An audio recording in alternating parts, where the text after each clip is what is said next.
The idea is when socialism's not happening fast enough through the political system, you take it to the streets.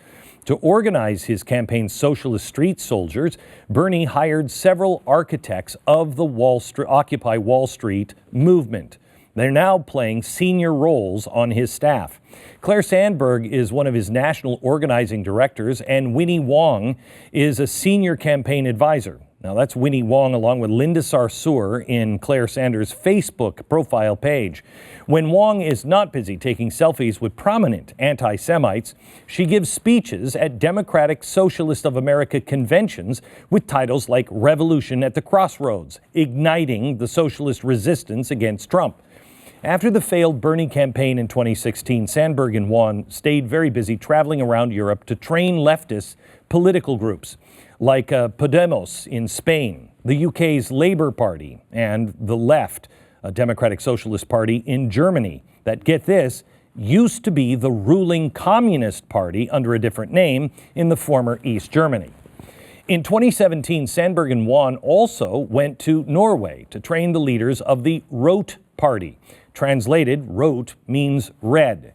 And yes, it's another communist party. So just let that sink in for a moment. Bernie Sanders, his national organizing director in charge of the entire army of street organizers, and one of his senior campaign advisors are in high demand as trainers of communist parties in Europe. Really, it should be easy for Bernie's opponents in these debates, but it's not. Bernie's senior policy advisor is Heather Gottney. She is also an Occupy Wall Street veteran and a sociology professor at Fordham University. In 2011, she wrote an article for the Washington Post that basically is a how-to guide for organizing radical street movements like Occupy Wall Street. It's incredibly detailed with a ton of insider knowledge from that movement that was supposedly leaderless and just a spontaneous outcry from the people. Gottney is apparently regarded as one of the Occupy Wall Street leaders.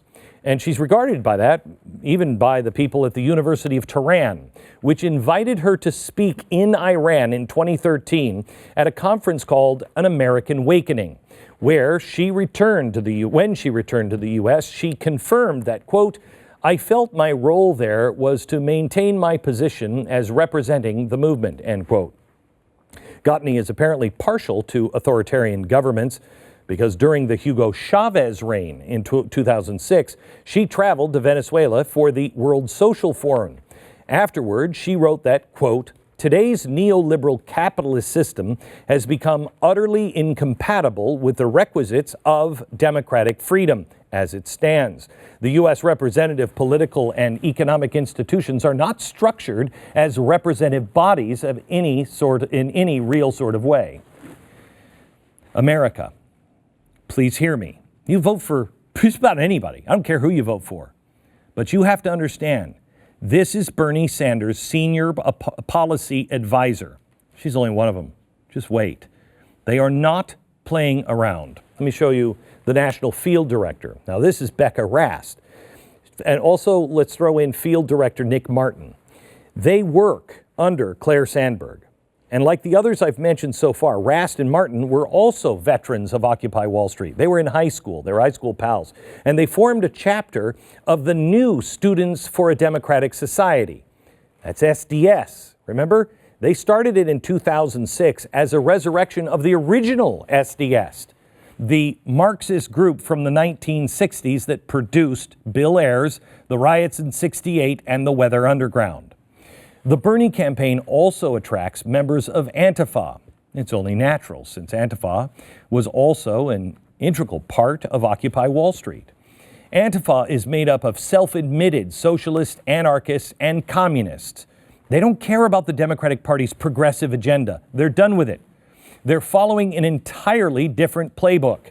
And that makes for a perfect fit, really, with the Bernie campaign. Again, do not take my word for it.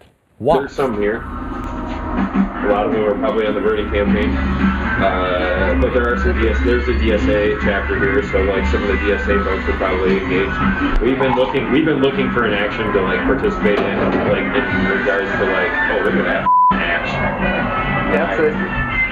But like in regards to like immigration and ICE, we've been looking for something to pop off where we can pop right back off. Well, I think, you don't want to scare people off. So you kind of got to feel it out first before you get into the crazy stuff. But what kind of crazy stuff? Tell me. we were talking about,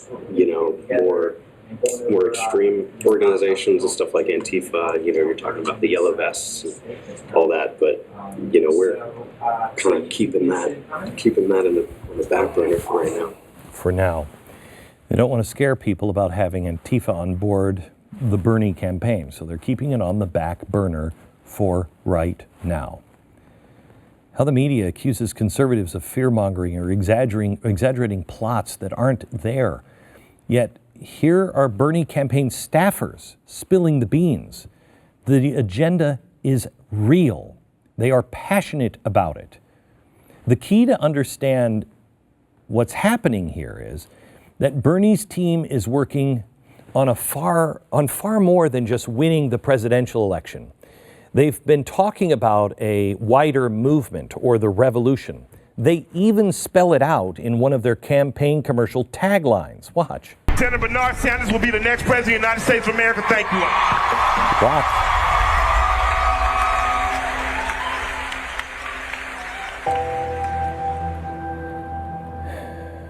Make no mistake, they mean it. This revolution is about ending capitalism. This is the exact communist revolution that Lenin in 1919 and later Stalin were begging America to have. Bernie is simply the battering ram to get the communist boot inside of your doorway.